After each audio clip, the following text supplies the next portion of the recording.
Friends, कैसे हैं आप सभी। प्यारे बच्चों, स्वागत है आपका हमारे यूट्यूब चैनल में। और प्यारे बच्चों, हम पढ़ रहे हैं विज्ञान क्लास 6, जिसका अभी तक हम चैप्टर 12 कंप्लीट कर चुके हैं। और आज हम शुरू करेंगे बच्चों अपना चैप्टर नंबर 13। तो आइए बच्चों शुरू करते हैं। तो प्यारे बच्चों, हमारा चैप्टर नंबर 13 है बच्चों। चैप्टर नंबर 13 है ऊर्जा। तो प्यारे बच्चों, आज हम जानेंगे ऊर्जा के बारे में। प्रस्तावना: अधिक समय तक खेलने, पढ़ने, भोजन होने आदि कार्य करने में थकावट का अनुभव होने लगता है, क्योंकि कार्य करने में ऊर्जा व्यय होती है। तो प्यारे बच्चों, जब हम कोई भी कार्य करते हैं, भागते हैं, दौड़ते हैं, भोजन खाते हैं, तो कुछ समय पश्चात हमें क्या थकावट का अनुभव होने लगता है, क्योंकि बच्चों उसमें क्या होती है, ऊर्जा व्यय होती है। फलस्वरूप शरीर में संचित ऊर्जा कम हो जाती है। ऊर्जा कम हो जाने पर कार्य करने की क्षमता में बच्चों कमी आ जाती है। कार्य करने की क्षमता को बच्चों ऊर्जा कहते हैं। तो कार्य करने की क्षमता को क्या कहते हैं बच्चों, हम ऊर्जा कहते हैं। पढ़ने लिखने में मानसिक कार्य होता है, खेलने भोजन होने में बच्चों शारीरिक कार्य होता है। किसी दिन भोजन न करना, हम अनुभव करते हैं कि शरीर में कार्य करने की क्षमता कम हो जाती है। तो प्यारे बच्चों, जिस दिन हम भोजन नहीं करते, उस दिन हमें क्या लगता है कि हमारे शरीर में कार्य करने की क्षमता कम हो गई है। भोजन करने के पश्चात कार्य करने की क्षमता बढ़ जाती है, क्योंकि भोजन से शरीर को ऊर्जा प्राप्त होती है। प्यारे बच्चों, भोजन करने के पश्चात कार्य करने की क्षमता पुनः बढ़ जाती है, क्योंकि हमें ऊर्जा की प्राप्ति हो जाती है। ऊर्जा के बढ़ जाने पे कार्य करने की क्षमता बढ़ जाती है, तथा ऊर्जा कम हो जाने पर कार्य करने की क्षमता कम हो जाती है। क्या हो जाती है बच्चों, कार्य करने की क्षमता कम हो जाती है। जल पंप द्वारा टंकी से पानी भरने तथा खेत की सिंचाई करने में यांत्रिक कार्य होता है। जल पंप को चलाने में डीजल का प्रयोग होता है। विद्युत जल पंप विद्युत द्वारा चलाए जाते हैं। अधिक डीजल अथवा अधिक विद्युत खर्च होने से ऊर्जा प्राप्त होती है और कार्य अधिक होता है। तो प्यारे बच्चों, क्या होता है, जल पंप द्वारा पानी की टंकी भरना, या बच्चों जल पंप को चलाने के लिए कभी कभी डीजल का प्रयोग करते हैं। विद्युत जल पंप को चलाने के लिए विद्युत का प्रयोग करते हैं। और प्यारे बच्चों, इनमें क्या है, अधिक ऊर्जा खर्च होती है और कार्य भी अधिक होता है। कार्य करने के लिए ऊर्जा आवश्यक है। क्या आवश्यक है बच्चों, ऊर्जा आवश्यक है। अधिक कार्य करने के लिए अधिक और कम कार्य करने के लिए कम ऊर्जा की बच्चों आवश्यकता होती है। तो प्यारे बच्चों, अधिक कार्य करने के लिए अधिक ऊर्जा और कम कार्य करने के लिए कम ऊर्जा की आवश्यकता होती है। अब पढ़ते हैं कार्य की माप। एक ईंट लेते हैं, इसे फर्श पर रखकर फर्श के समांतर 1 मीटर खिसकाते हैं। इसी ईंट को 2 मीटर खिसकाते हैं। 1 मीटर की तुलना में 2 मीटर खिसकाने में कार्य अधिक लगता है। तो प्यारे बच्चों, हम क्या करते हैं, तो 2 मीटर की तुलना 2 मीटर ईंट को खिसकाने में कार्य अधिक हुआ है। तो प्यारे बच्चों, एक ईंट को लिया हमने, उसे यहाँ से यहाँ तक 1 मीटर खिसकाया, फिर उसी ईंट को लिया, फिर यहाँ से यहाँ तक 2 मीटर खिसकाते हैं। हम देखते हैं कि 1 मीटर की अपेक्षा 2 मीटर खिसकाने में कार्य अधिक होता है। अब उसी प्रकार 2 ईंटों को एक दूसरे के ऊपर रखते हैं, 1 मीटर तक खिसकाते हैं। हम देखते हैं कि एक ईंट की तुलना में 2 ईंट को समान दूरी तक खिसकाने में कार्य अधिक होता है। कार्य वस्तु पर लगाए गए बल और बल की दिशा में विस्थापन पर निर्भर करता है। तो प्यारे बच्चों, कार्य क्या है, वस्तु पर लगाए गए बल और बल की दिशा में जो विस्थापन होता है उस पर निर्भर करता है। कार्य बराबर बल की दिशा में विस्थापन, यानी कि W बराबर F इंटू डी, यानी कि W बराबर F इंटू डी या W बराबर F डी। यदि एक न्यूटन बल लगाने से किसी वस्तु में विस्थापित दूरी 1 मीटर हो, तो वस्तु द्वारा किया गया कार्य अधिक है। यहाँ W बराबर कार्य है, F बराबर बल और बच्चों D बराबर दूरी है। क्या है, D बराबर दूरी है। आइए आगे पढ़ते हैं। W बराबर 1 न्यूटन गुना 1 मीटर बराबर 1 न्यूटन मीटर, और 1 न्यूटन मीटर बराबर 1 जूल होता है। कार्य का मात्रक जूल या अर्ग होता है। 1 जूल बराबर 10 की पावर 10 अर्ग होता है। कितने अर्ग बच्चों, 10 अर्ग होता है। कृत कार्य का ऊर्जा के रूप में संचय। एक स्प्रिंग तथा एक लकड़ी का गुटका लेते हैं। स्प्रिंग के सिरे पर चित्रानुसार गुटके में लगाते हैं। तो प्यारे बच्चों, एक लकड़ी का गुटका और इस प्रकार एक स्प्रिंग लेते हैं और बच्चों स्प्रिंग के सिरे को चित्रानुसार गुटके पर लगा देते हैं। इसे मेज पर रखते हैं, लकड़ी के गुटके के ऊपर हाथ से पकड़कर दूसरे स्प्रिंग को स्वतंत्र सिरे पर एक गोली रखकर उसे लगाते हैं। तो प्यारे बच्चों, अब ये जो गुटका लिया था इस पर एक गोली रखकर क्या है बच्चों, दबाते हैं। दबे हुए सिरे को छोड़ते हैं और देखते हैं कि कांच की गोली चित्रानुसार विस्थापित हो जाती है और अब पहले की भांति गोली रखकर उसे और अधिक दबाते हैं। तो प्यारे बच्चों, हमने क्या करा, यह गोली रखकर दबाई तो वो क्या हो जाएगी, विस्थापित हो जाएगी। दोबारा गोली को रखा तो प्यारे बच्चों यहाँ से यहाँ तक विस्थापित हो गई। दोबारा गोली को रखा और क्या हम देखते हैं और पहले हमने गोली को रखा, उसे दबाया तो विस्थापित हो गई।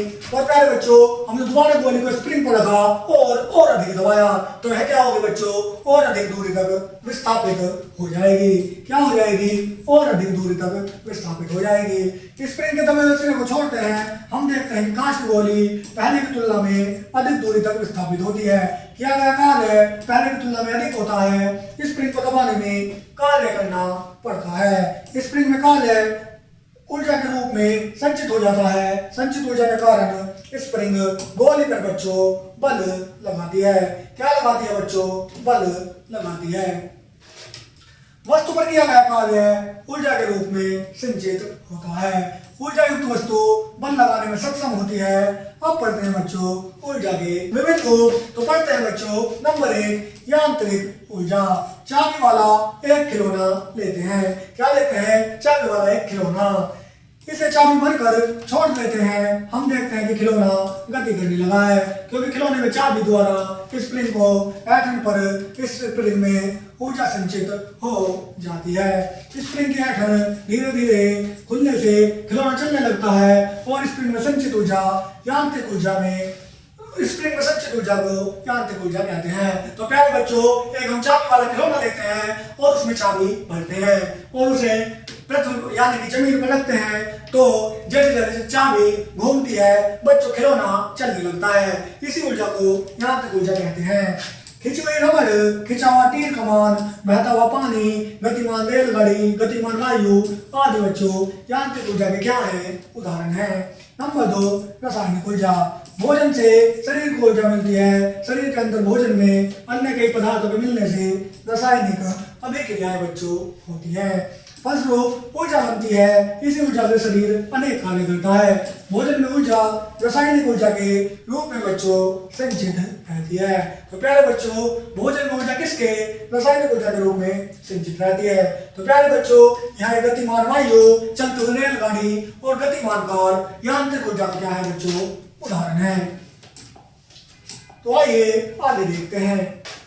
भाप के इंजन में कोयला, पेट्रोल के इंजन में पेट्रोल द्वारा, डीजल इंजन में डीजल का प्रयोग, कोयला पेट्रोल डीजल में भी रासायनिक ऊर्जा के रूप में होती है। तो प्यारे बच्चों, भाप के इंजन में हम कोयले का प्रयोग करते हैं, पेट्रोल इंजन में पेट्रोल का और डीजल इंजन में डीजल का प्रयोग करते हैं। तो प्यारे बच्चों, कोयला पेट्रोल डीजल में क्या होती है, रासायनिक ऊर्जा होती है।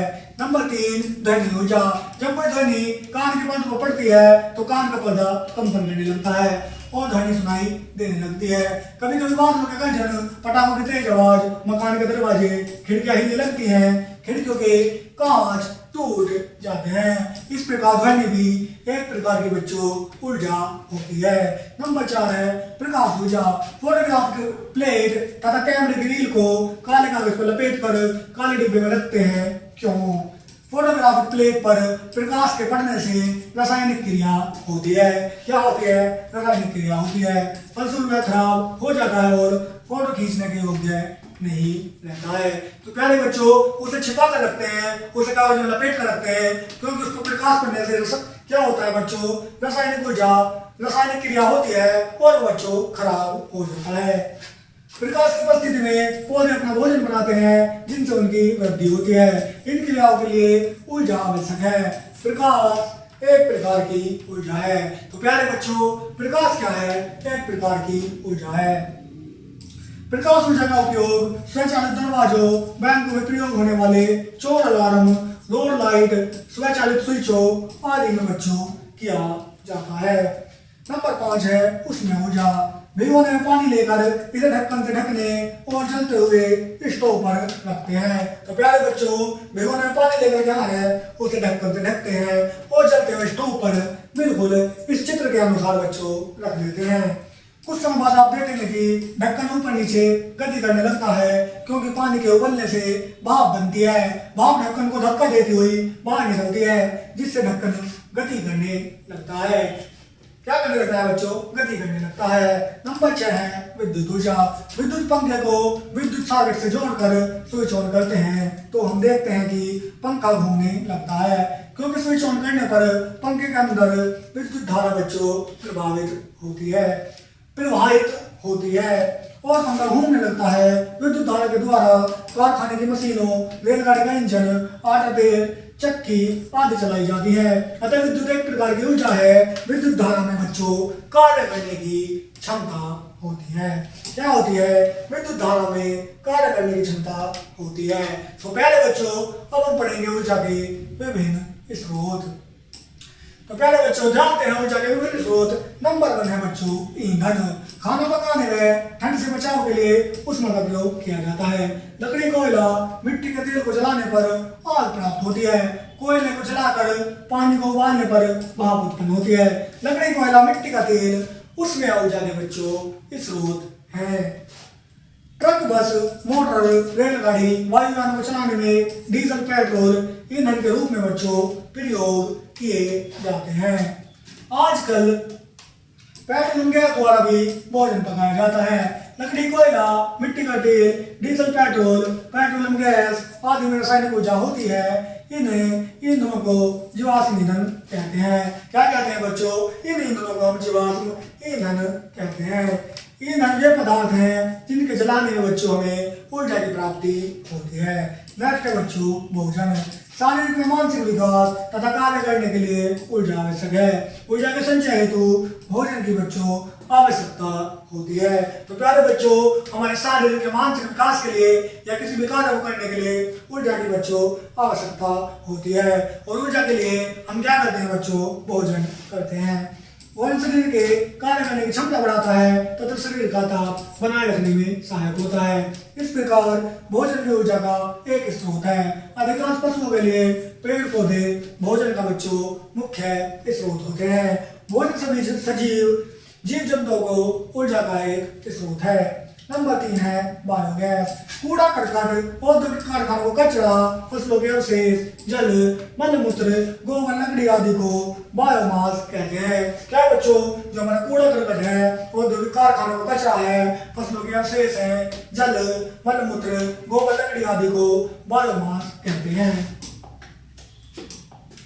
जैव मात्रा को सीधे जलाने से उसमें ऊर्जा उत्पन्न होती है। ऑक्सीजन की अनुपस्थिति में बायोमास के अपघटन द्वारा मीथेन गैस तैयार की जाती है। इसे बायोगैस कहते हैं। इस गैस का उपयोग खाना पकाने, प्रकाश उत्पन्न करने में किया जाता है। तो प्यारे बच्चों, आप यहाँ पर इस प्रकार देख सकते हैं, यह एक बायोगैस प्लांट का चित्र दिखाया गया है कि किस प्रकार से बच्चों बायोगैस बनाई जाती है। इसका उपयोग बच्चों खाना बनाने और प्रकाश उत्पन्न करने में किया जाता है। गोबर गैस प्लांट द्वारा भी बायोगैस बच्चों उत्पन्न की जा सकती है। नंबर 4 सौर ऊर्जा। दिन में प्रकाश तथा ऊष्मा सूर्य से प्राप्त होती है। तो प्यारे बच्चों, प्रकाश और ऊष्मा हमें कहां से? सूर्य से बच्चों प्राप्त होती है। पौधों को अपना भोजन बनाने के लिए प्रकाश ऊर्जा की आवश्यकता होती है। सूर्य से प्राप्त होने वाली इस ऊर्जा को बच्चों हम सौर ऊर्जा कहते हैं। सौर कुकर, सौर हीटर खाना पकाने, पानी को गर्म करने में प्रयोग किए जाते हैं। सौर सेल द्वारा विद्युत का उत्पादन भी बच्चों किया जाता है। इसमें सौर ऊर्जा का प्रयोग होता है। कृत्रिम उपग्रह में भी सौर सेल का उपयोग होता है। सौर ऊर्जा से प्रकृति में जल चक्र चलता है, जिसे प्राकृतिक संतुलन बना रहता है। सूर्य विटामिन डी का बच्चों एक प्रमुख स्रोत है। सूर्य के प्रकाश से हमें विटामिन डी मिलता है। सूर्य ऊर्जा का मुख्य स्रोत है। तो प्यारे बच्चों, सूर्य ऊर्जा का भी क्या है? एक मुख्य स्रोत है। तो आइए आगे बढ़ते हैं। वायु और जल। एक खिड़की लेते हैं, उस पर फूंक मारते हैं और हम देखते हैं फिरकी घूमने लगती है। तो गतिमान वायु में बच्चों क्या होती है? ऊर्जा होती है। इस सिद्धांत का उपयोग पवन चक्की बनाने में किया जाता है। अपने देश में अनेक क्षेत्र हैं जहाँ वर्ष के अधिकांश दिनों में तेज हवा चलती है। गतिमान हवा का प्रयोग पवन चक्कियों को चलाने में किया जाता है। तो प्यारे बच्चों, आप चित्र में ये क्या है? पवन चक्की को बच्चों देख सकते हैं। पवन चक्कियों का उपयोग कुएं से पानी निकालने में, विद्युत उत्पादन में किया जाता है। इस प्रकार गतिमान वायु ऊर्जा का स्रोत है। चित्र के अनुसार तीर के टुकड़े में एक फिरकी बनाते हैं। फिर फिरकी पर कुछ ऊंचाई से पानी डालते हैं और हम देखते हैं कि फिरकी घूमने लगती है, क्योंकि गतिमान जल फिरकी को ऊर्जा प्राप्त होती है। इस सिद्धांत का उपयोग जल विद्युत संयंत्र टरबाइन चलाने में बच्चों प्रयोग किया जाता है। नदियों, नहरों, बहते हुए जल द्वारा इमारती लकड़ी को एक स्थान से दूसरे स्थान तक ले जाया जाता है। नदियों में बहते हुए जल द्वारा ही बालू, उपजाऊ मिट्टी प्राप्त होती है। क्या होती है बच्चों? नदियों में बहते हुए जल से ही बालू और उपजाऊ मिट्टी प्राप्त होती है। अतः गतिमान वायु जल ऊर्जा के बच्चों महत्वपूर्ण स्रोत है। अब देखते हैं बच्चों पावर प्लांट। आजकल विद्युत ऊर्जा हमारे जीवन का महत्वपूर्ण आवश्यकता है। घरों में प्रकाश उत्पन्न करने के लिए, पंखा, टीवी, फ्रिज आदि चलाने के लिए तथा पंप द्वारा खेतों की सिंचाई करने के लिए विद्युत का प्रयोग करते हैं। बड़े बड़े कारखानों की मशीनों को चलाने में भी विद्युत का प्रयोग किया जाता है। इस प्रकार प्रतिदिन बहुत अधिक मात्रा में बच्चों विद्युत का प्रयोग होता है। विद्युत ऊर्जा का स्रोत पावर प्लांट है। तो प्यारे बच्चों, विद्युत ऊर्जा का स्रोत क्या है? पावर प्लांट है। और हम अपनी बहुत सारी आवश्यकताओं के लिए बच्चों विद्युत का प्रयोग करते हैं। पावर प्लांट कई प्रकार के होते हैं, जैसे जल विद्युत पावर प्लांट, ताप विद्युत पावर प्लांट, वायु ऊर्जा पावर प्लांट और बच्चों परमाणु ऊर्जा पावर प्लांट आदि। चित्र में जल विद्युत पावर प्लांट दिखाया गया है। नदी में बांध बनाकर जल इकट्ठा करते हैं। इस जल को निचले तल पर लगी टरबाइन के पंखुड़ियों पर तेजी से गिराते हैं। तो प्यारे बच्चों, यहाँ पर क्या है? जल इकट्ठा किया गया है और इस जल को यहाँ टरबाइन के बड़ी पंखुड़ियों पर क्या है बच्चों? हम तेजी से गिराते हैं। और यहाँ पर बच्चों क्या है? ये जनरेटर बच्चों लगा हुआ है। और यहाँ पे क्या है बच्चों? टरबाइन की पंखुड़ियां। ये यहाँ पर टरबाइन, यहाँ पर पंखुड़ियां दिखाई गई है। तो यहाँ से जल क्या है बच्चों? तेजी से इनके ऊपर गिराते हैं। तेजी से गिरता हुआ जल टरबाइन की पंखुड़ियों को धक्का देता है। तो प्यारे बच्चों, जो तेजी से गिरता हुआ जल है वो क्या है? टरबाइन की पंखुड़ियों को धक्का देता है। क्या देता है? धक्का देता है। फलस्वरूप टरबाइन की पंखुड़ियां तेजी से घूमने लगती हैं। टरबाइन का संबंध जनरेटर से होता है। तो टरबाइन का संबंध क्या होता है बच्चों? जनरेटर से। यहाँ टरबाइन के पंखुड़ियों पर बच्चों जल गिराया जाता है। क्या होता है बच्चों? यहाँ टरबाइन की पंखुड़ियों पर जल गिराया जाता है और इसका संबंध बच्चों जनरेटर से होता है, जिसके चलने से विद्युत उत्पन्न होती है और ये यांत्रिक ऊर्जा विद्युत ऊर्जा बच्चों बदल जाती है। पुनः प्राप्त होने वाले, पुनः प्राप्त न होने वाले ऊर्जा के स्रोत। तो प्यारे बच्चों, अब हम पढ़ते हैं पुनः प्राप्त होने वाले और न होने वाले ऊर्जा के स्रोत। वायु, जल, जंतु, अपशिष्ट और सौर ऊर्जा पुनः प्राप्त होने वाले ऊर्जा के स्रोत हैं। इन्हें बार बार प्राप्त करके उपयोग में लाया जा सकता है। तो प्यारे बच्चों, वायु, जल, जंतु, अपशिष्ट, सौर ऊर्जा के क्या है बच्चों? पुनः प्राप्त होने वाले स्रोत हैं। इन्हें बार बार उपयोग करके हम उपयोग में ला सकते हैं। ऊर्जा के ऐसे स्रोत नवीकरणीय स्रोत कहते हैं। इसके प्रयोग से वातावरण बहुत कम प्रदूषित होता है। इससे अधिक बच्चों ऊर्जा प्राप्त की जा सकती है।